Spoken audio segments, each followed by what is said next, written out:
আওয়ামী লীগ ছাড়া কেউই আসলে নির্বাচনটা বানচাল করতে চায় না। আরেকটা বিষয় খুব সতর্কতা প্রয়োজন যে জুলাই অভ্যুত্থানে অংশ নেওয়া শক্তিগুলোর অনেকের মধ্যে আওয়ামী লীগ রাজপথে আরও শক্তি সঞ্চয় করতে পারে কিনা। আসসালামু আলাইকুম।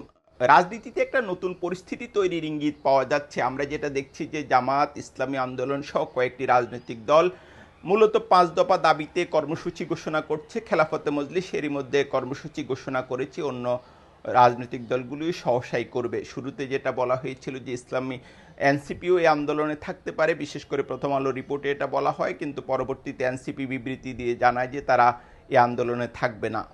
এবং এটা ঘিরে আসলে এনসিপির ভেতরেও বেশ কিছু নাটকীয় ঘটনা ঘটে। দেখা যাচ্ছে যে এনসিপির একটি অংশ ইসলামপন্থী দলগুলোর সঙ্গে কোনো রকম সমঝোতা কিংবা যৌথ আন্দোলনের পক্ষে নয়, এবং উপদেষ্টা মাহফুজ আলমেরও এ ব্যাপারে যে একটা ভূমিকা রয়েছে তা স্পষ্ট।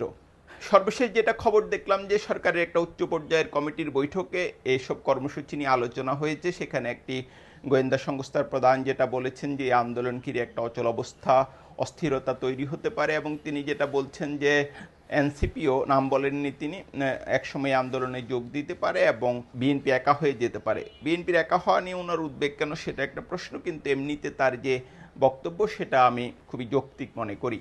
ইসলামপন্থী দলগুলোর বা জামাত, ইসলামী আন্দোলন কারোই আসলে এমন পরিস্থিতি তৈরি করা উচিত হবে না যাতে রাষ্ট্রে এক ধরনের অস্থিরতা তৈরি হয়। আমরা বাংলাদেশ একটা খুবই জটিল পরিস্থিতির মধ্য দিয়ে এগুচ্ছে। আমরা যেটা দেখছি যে সরকার এরই মধ্যে ঘোষণা দিয়েছে, নির্বাচন কমিশনও বলেছে আগামী ফেব্রুয়ারিতে সংসদ নির্বাচন অনুষ্ঠিত হবে, এবং খুব স্বাভাবিকভাবেই রাজনৈতিক দলগুলোর এ নিয়ে নানা রকম বক্তব্য থাকবে, আলোচনা থাকবে, দাবি থাকবে, এবং জুলাই সনদ কার্যকর করা অবশ্যই আমাদের খুবই গুরুত্বপূর্ণ বিষয়। অপরাধীদের বিচারের মুখোমুখি করাও গুরুত্বপূর্ণ, কিন্তু এমন কোনো কিছু করা উচিত হবে না যাতে অস্থিরতা তৈরি হয় এবং নির্বাচন বন্ধের মতো কোনো পরিস্থিতি তৈরি হয়। এটা আমি মনে করি না যে জামাত, ইসলামী আন্দোলন কিংবা যে রাজনৈতিক দলগুলো কর্মসূচি দিয়েছে সেটা খুব মানে চাপ তৈরি করবে বা খুব কোনো রকম অস্থিরতা তৈরি করবে এই জন্য দিয়েছে। আমি যেটা মনে করি যে তারা এক ধরনের রাজপথের নিয়ন্ত্রণ নেওয়ার জন্য এই কর্মসূচিটা দিয়েছে। এটা আমার একটা বিশ্লেষণ। এবং যদিও কেউ কেউ বলেন যে জামাত বা অন্য রাজনৈতিক দলগুলো নির্বাচন বর্জনের পথেও হাঁটতে পারে, আমি সেটা কখনো মনে করি না।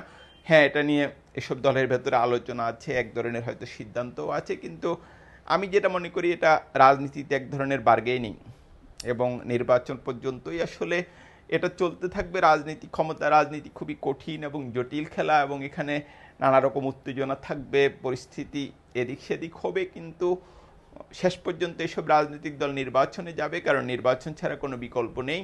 এবং আমি মনে করি না, যেটা এরই মধ্যে স্পষ্ট করলাম, যে বড় কোনো অস্থিরতা তৈরি হবে। মূলত রাজপথের নিয়ন্ত্রণের জন্যই এই রাজনৈতিক দলগুলো এ ধরনের কর্মসূচি দিয়েছে। আরেকটা বিষয় খুব সতর্কতা প্রয়োজন যে জুলাই অভ্যুত্থানে অংশ নেওয়া শক্তিগুলোর অনেকের মধ্যে আওয়ামী লীগ রাজপথে আরও শক্তি সঞ্চয় করতে পারে কিনা। আমি মনে করি জুলাই অভ্যুত্থানে অংশ নেওয়া রাজনৈতিক শক্তিগুলোকে এই ব্যাপারে সজাগ থাকা প্রয়োজন। আরেকটি বিষয় খুবই উল্লেখযোগ্য যে এমন কোনো কিছু করা উচিত হবে না রাজনৈতিক দলগুলোর যাতে তারা একে অন্যের শত্রুতে পরিণত হয়। রাজনীতিতে প্রতিদ্বন্দ্বিতা থাকবে, পরস্পরের বিরুদ্ধে বক্তব্য থাকবে, কিন্তু সেটা একটা সীমানা যেন রক্ষা করা হয় সে ব্যাপারে সবাইকে মনোযোগী হতে হবে। বাংলাদেশের জন্য আগামী নির্বাচন খুবই গুরুত্বপূর্ণ। এই নির্বাচন শুধু ক্ষমতার পরিবর্তন নয়, এটা একটা নতুন বাংলাদেশের যাত্রা শুরু হয় কিনা সেটার জন্য গুরুত্বপূর্ণ। কেউ কেউ ধারণা করেন যে নির্বাচনে বিএনপি একতরফাভাবে জয়লাভ করবে, আমি সেটা মনে করি না। আমার এখন পর্যন্ত মনে হয় যে জামাত বা ইসলামপন্থী দলগুলো কিংবা অন্য রাজনৈতিক দলগুলো যদি স্মার্টলি এই খেলাটা খেলতে পারে, এটা খুবই একটা উপভোগ্য এবং প্রতিদ্বন্দ্বিতাপূর্ণ নির্বাচন হবে। তবে যেটা বলছিলাম যে কারোই এমন কোনো কিছু করা উচিত হবে না যাতে অস্থিরতা তৈরি হয় এবং নির্বাচন বানচালের মতো কোনো পরিস্থিতি তৈরি হয়। আমি এটা দৃঢ়ভাবে বিশ্বাস করি যে আওয়ামী লীগ ছাড়া কেউই আসলে নির্বাচনটা বানচাল করতে চায় না।